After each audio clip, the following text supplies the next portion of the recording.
President Trump has promised to remake American foreign policy and today vowed that the U.S. State Department will have, in his words, an America First foreign policy.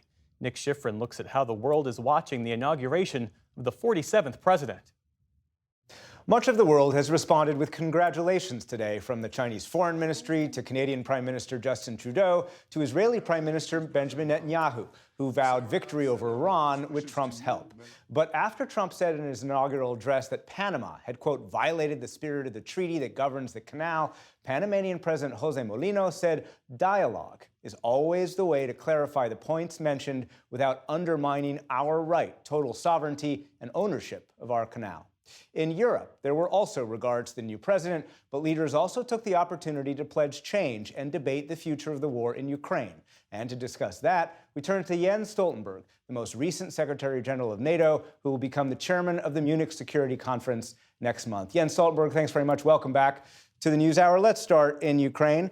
Today, President Zelensky made a statement that said, quote, Trump's peace through strength provides an opportunity to strengthen American leadership and achieve a long-term and just peace. Russian President Vladimir Putin said he welcomed Trump's statement to restore direct contact and prevent World War III. Do you believe this is the right time to talk peace in Ukraine? And do you believe that the Trump administration will help Ukraine achieve a just peace? Well, I think it's a bit too early to tell, but what is obvious is that we all want this war to end. At the same time, we know that the quickest way of ending the war is to lose the war.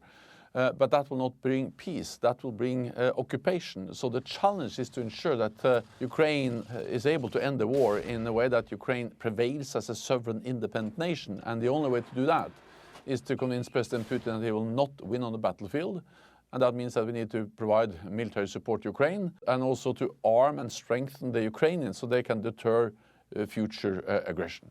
Down at Mar-a-Lago, before he became president, President Trump said that he understood why Russia did not want Ukraine, quote, on its doorstep and in NATO, suggesting he would reverse decades of U.S. open door policy of European countries to join NATO. Was that a mistake?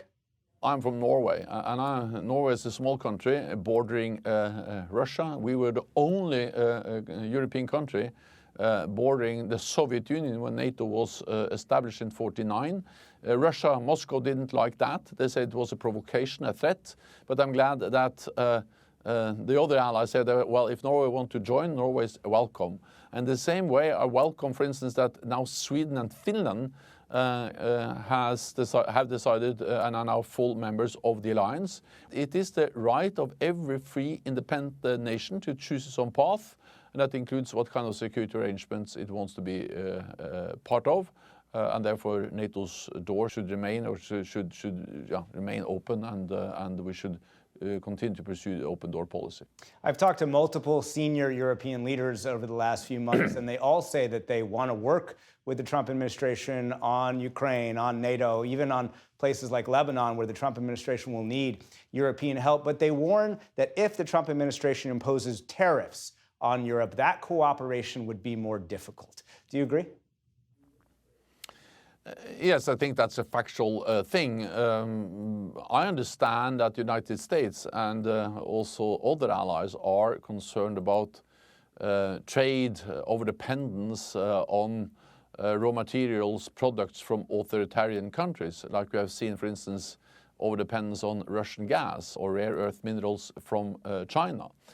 But it's a total different thing to be concerned about free trade among free nations. And I strongly believe that among friends and allies, and especially among NATO allies, we are 50% of the world global economy, that we should have free trade. That will increase growth, it will make us all richer, and therefore I think we should not impose tariffs against allies, but keep our economies open to each other.